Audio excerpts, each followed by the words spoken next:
দেখুন ভাই, আমরা ঢালাই করি খালি ঠিয়া ঢালাই ছাদ ঢালাই একটা করে বয়া থাকি। দেখুন কীভাবে লাল পানি বাড়িতে আছে এবং কাঁচরা বাড়িতে আছে। আসলে আমরা ঠিক মতন যদি কঙ্করগুলো ধুয়ে ঢালাই করি তাহলে অনেক কাস্টিং বেশি আসে।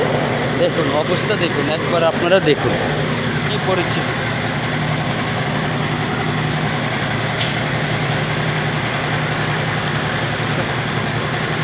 সব কাঁচরা লাল, কাঁচরা পানি বাড়িতে আছে। দেখুন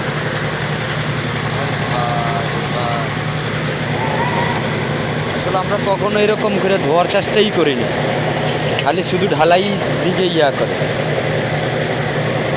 একটা লেবার খরচ করলে সুন্দর মতন ঢালাইটা কত ভালো হয় দেখছেন একবার। দেখেন কীভাবে লাল বাড়িটা আছে, দেখুন কীভাবে কাঁচরা বাড়িটা আছে। আপনারা সবসময় কঙ্করগুলোরে ভালোভাবে ধুয়ে ধুয়ে দেওয়ার চেষ্টা করবেন।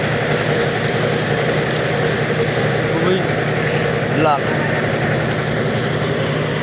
দেখুন দেখছেন একবার।